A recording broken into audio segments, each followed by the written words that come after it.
इस वीडियो में हम इमेज रेजोल्यूशंस के बारे में देखेंगे। 4 किस्म की इमेज रेजोल्यूशंस होती हैं: special, spectral, radiometric, temporal. Special resolution ये डिफ़ाइन करती है कि आप कितना स्मॉलेस्ट पॉसिबल अर्थ पे जो फीचर है वो ऑब्ज़र्व कर सकते हो या कैप्चर कर सकते हो अपनी इमेज के अंदर। अब ये दो इमेजेस आपकी स्क्रीन पे नज़र आ रही हैं। लेफ़्ट में एक वो इमेज है जिसका pixel size 30 metre by 30 metre का है, और राइट के ऊपर एक वो इमेज है जिसका pixel size 1 metre by 1 metre का है। अब आप इसमें देख सकते हो कि जो लेफ़्ट वाली इमेज है उसमें आपको बहुत ज़्यादा इन्फॉर्मेशन नहीं मिल रही। एक एरिया के बारे में आपको पता लग रहा है कि आपके रोड्स एक अंदाजे से आप अंदाज़ा लगा सकते हो रोड कहाँ पे, अर्बन एरिया कहाँ पर है, पानी कहाँ पर है। दूसरी इमेज में आप बहुत रिफाइन घर भी देख सकते हो, और बहुत जूम करो तो कार वगैरह भी विजिबल है पार्किंग लॉट्स के अंदर। तो जो आपकी लेफ़्ट वाली इमेज है वो कोर्स या लो रेजोल्यूशन इमेज है 30 मीटर बाई 30 मीटर की, और जो राइट वाली इमेज है वो फाइन या हाई रेजोल्यूशन की इमेज है जो 1 मीटर बाई 1 मीटर की है। अब स्पेशल रेजोल्यूशन जो है वो आपकी इंस्टेंटेनियस फील्ड ऑफ व्यू या IFOV डिटरमाइन करती है।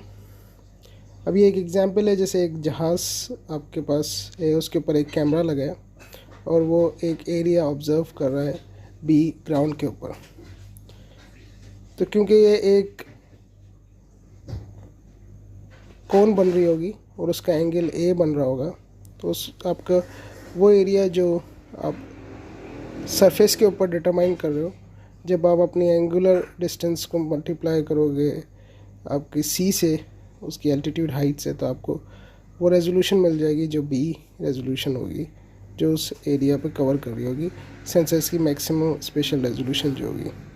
अब ये डिपेंड करता है आप कौन सा प्लेटफॉर्म पे कौन से सेंसर को इस्तेमाल कर रहे हो और उसकी IFOV क्या है, वो डिटरमाइन करने के लिए कि उसकी स्पेशल रेजोल्यूशन कितनी होगी।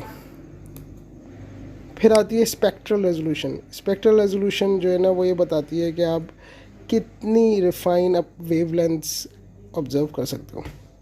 एग्जांपल जैसे ये है कि अगर आप ब्लैक एंड वाइट फिल्म इस्तेमाल कर रहे हो, अगर आप ब्लैक एंड वाइट आपकी मूवी है तो वो सिर्फ एक बैंड इस्तेमाल करती है वेवलेंथ का, जो 0.4 से 0.7 माइक्रोमीटर का होता है।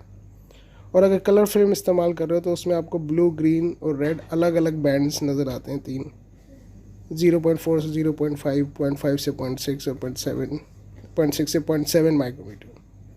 तो जो आपकी 0.4 से 0.7 वाली है ब्लैक एंड वाइट फिल्म, वो कोर्स स्पेक्ट्रल रेजोल्यूशन है, और जो आपकी कलर फिल्म है वो आपकी फाइनल स्पेक्ट्रल रेजोल्यूशन है। तो स्पेक्ट्रल रेजोल्यूशन कुछ भी नहीं है, इसमें आपने वेवलेंथ्स को एक सर्टेन इंटरवल में डिफाइन कर दिया है। जिस इंटरवल में आप वो कैप्चर कर रहे हो उसकी इंफॉर्मेशन वो कहलाती है स्पेक्ट्रल रेजोल्यूशन। फिर आती है रेडियोमेट्रिक रेजोल्यूशन। रेडियोमेट्रिक रेजोल्यूशन क्या करती है कि आप को बहुत मिनिमम एनर्जी डिफरेंस भी जो है ना उसका अगर रिकॉर्ड करना है, यानी कि बहुत ज़्यादा डेटा अगर आपको रिकॉर्ड करना है तो आपकी रेडियोमेट्रिक रेजोल्यूशन ज़्यादा होनी चाहिए। जैसे ये दो इमेजेस आपको नज़र आ रही हैं। लेफ़्ट वाली इमेज में जो आपको वाइट नज़र आ रहा है वो बेसिकली 2 बिट का डेटा है, और वो इन्फॉर्मेशन वहाँ से जो है ना लॉस हो रही है। और अगर आप देखोगे राइट वाला इमेज तो उसमें वो इन्फॉर्मेशन आपको नज़र आएगी, क्योंकि उसकी ग्रे के शेड्स बहुत ज़्यादा होंगे। और ये बिट रेडियोमेट्रिक रेजोल्यूशन जो है वो बिट्स के अंदर डिफाइन होती है। जैसे अगर 2 बिट का डेटा है तो 2⁻n करेंगे, यानी कि 4 शेड्स ऑफ ग्रे वो ऑब्ज़र्व कर सकता है। और अगर सपोज 8 बिट का डेटा है 2⁸ करेंगे तो 256 शेड्स ऑफ ग्रे वो ऑब्ज़र्व कर सकता है। इसका मतलब है कि वो इतनी इसके अंदर इंफॉर्मेशन है कि वो आपको स्लाइट डिफरेंट ऑफ एनर्जी भी आपको स्टोर करके दे रहा है। ये स्टोरेज के ऊपर डिपेंड करता है। आप देख सकते हो कि 8 बिट डेटा और 4 बिट डेटा में क्या फ़र्क होता है। सिमिलरली आप इसको अगर आपको कैलकुलेट करना है कि कितने डिजिटल नंबर्स होंगे, डिजिटल वैल्यूज़ अवेलेबल होंगी किसी भी बिट डेटा में, तो अगर आप 2⁻n यानी 2 बिट डेटा है 2 का मतलब है 4, और आपके पास 8 बिट डेटा है तो 2⁸ आपके पास 256 डिजिटल नंबर्स होंगे 0 से लेकर 255 तक। देन फिर आखिरी रेजोल्यूशन है टेम्पोरल रेजोल्यूशन। टेम्पोरल रेजोल्यूशन में होता है आप सैटेलाइट आपकी उसी पॉइंट पे वापस आएगी और वो इमेज कितने दिनों बाद आपको रिएकर होगा। ये काफ़ी चीज़ों पे डिपेंड करता है, आपकी सैटेलाइट के सेंसर की कैपेबिलिटीज़ पे, आपका स्वाद क्या है, ओवरलैप कितना है, लैटिट्यूड लॉन्गिट्यूड्स कहाँ पे आपकी सैटेलाइट लाई करती है।